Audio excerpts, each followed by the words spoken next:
Manolotra ny arahaba tompoko, mihamana lavitra trano ny morontsiraky Madagasikara, ilay rivo-doza cyclone tropicale Harold.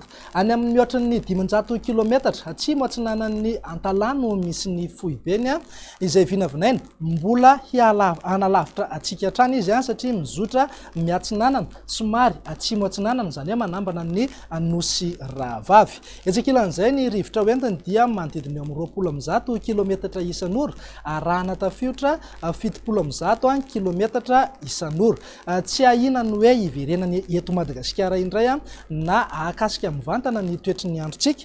Arak'izany ara dia foana avokoa ny filazana loza ho an'ireo fatra sy distrika nara izany. Miverina ao anatin'ny volonandro fahavaratra indray zany no misy antsika aloha amin'ity herinandro ity. Ny mpampiasa ny ranomasina sy ny mpanjono ny ranomasina eo anelanelan'ny Sambava sy Sainte Marie kosa raha ho amin'ny rahampitso aloha dia mila mitandrina trano rehefa mivoaka mendrika satria mety aherin'ny ranomasina anony zany indraindray. Miandrandra orana indray zany ho antsika tamin'ny afovoantany mihazo an'iny tapany avaratry ny nosy iny, ny tapany atsimo kosa dia saika ho maina ny andro ary anevokevoka be amin'ny ankapobeny. Andao jerentsika amin'ny antsipiriany ary makasika izay toetry ny andro ao amin'ny rahampitso maraina izay. Isitraka orana trany aloha ny voamaraina ny any amin'ny morontsiraka ny faritry Sava, torak'izay ihany koa ny aty amin'ny faritra atsimo atsinanan'ny Madagasikara. Ny faritra sisa rehetra moa ho maina amin'ny ankapobeny. Fa raha ho an'ny tolakandro kosa indray dia saika ho maina ny andro aloha aty amin'ny morontsiraka ny faritry Melaky, Menabe, Atsimo Andrefana, Iorombe, Anosy ary Androy.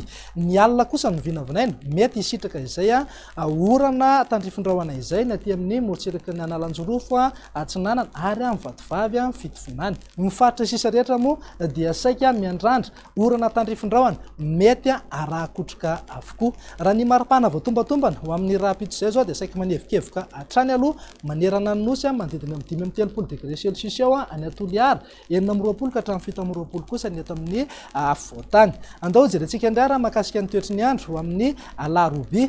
Saika ho maina aloha ny andro ny aty amin'ny morontsiraka ny faritra Sofia sy Boeny, torak'izay ihany koa morontsiraka Menabe, ny faritra Atsimo Andrefana, Hotomatsiatra, Iorombe, Atsimo Atsinanana, Anosy ary Androy. Ny faritra sisa rehetra moa dia miandrandra oram-baratra avokoa. Raha maripana voatombatombana ny alarobia izay zao dia tsy dia misy fiovana firy aloha fa 7 degré celsius hatrany ny eto amin'ny afovoantany, afana be zany ny andro. Ny amaranantsika azy dia makasika ny toetry ny andro amin'ny alakamisy ny tapany atsimo nosy iray manontolo aloha dia saika ho maina na ibalika benga masoandro, torak'izay ihany koa ny morontsiraka afovoany Andrefana sy ny morontsiraka avaratra Andrefan'ny nosy iny. Ny faritra sisa rehetra kosa dia saika miandrandra orana tandrifindrahona mety arahakotroka avokoa. Ny maripana ao anatin'izay dia tsy dia misy fiovana firy hatrany any amin'ny manodidina Toliara iny 5 degré celsius. Dia izay indray ny vinan'ny toetry ny androntsika tompoko lasy tompoko vavy mamy fotoananao ho amin'ny manaraka indray. Veloma tompoko.